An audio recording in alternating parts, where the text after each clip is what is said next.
Hi, ഒത്തിരി പേരായോ വന്നിട്ട്? ഇല്ല, ഇപ്പൊ എത്തേ ഉള്ളൂ. വാ, ഒരാളെ പരിചയപ്പെടാം. നിനക്കറിയുന്നവരാണോ?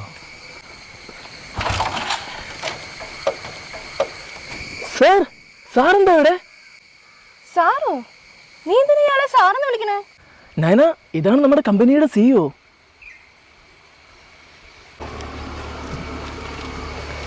ഞങ്ങൾ നേരത്തെ പരിചയപ്പെട്ടായിരുന്നു. ഇന്നിപ്പോൾ ഒരാഴ്ചയല്ലേ ഇങ്ങോട്ട് ജോയിൻ ചെയ്തിട്ട്? അതെ സാർ. അപ്പോൾ ഒരു കാര്യം ചെയ്യും, വിഷ്ണു ബൈക്ക് കൊണ്ടേ നമ്മുടെ കമ്പനി ഗസ്റ്റ് ഹൗസിൽ കൊണ്ട് വെച്ചേക്ക്. മാശ്രീ, നമുക്ക് എന്തായാലും കമ്പനി വണ്ടി പോവാം. കൂളിംഗ് ഗ്ലാസ്സൊക്കെ ഉള്ളല്ലോ. അല്ല, ഇതെന്താ? ഇത് കൈക്കോട്ട്. ഒരു കാര്യം ചെയ്യും, താൻ ഇതുണ്ടല്ലോ, ഇതും കൂടി ആ വണ്ടിയുടെ ഇരിക്കുന്നിടത്ത് തന്നെ വെച്ചേക്ക്. വണ്ടി സ്റ്റാർട്ട് ആവുന്നില്ല എന്ന് പറഞ്ഞ് നീ ചിലപ്പോൾ തള്ളി തരേണ്ടി വരുവേ. കഴുകി വെച്ചേക്കണം. അപ്പൊ കാര്യങ്ങളൊക്കെ അറിയാം. നയന ഒന്ന് തള്ളി തള്ളി നല്ലപോലെ തള്ളു. നീ ഇന്ന് പുട്ടല്ലേ തിന്നേ, ശരിക്കും തള്ളു.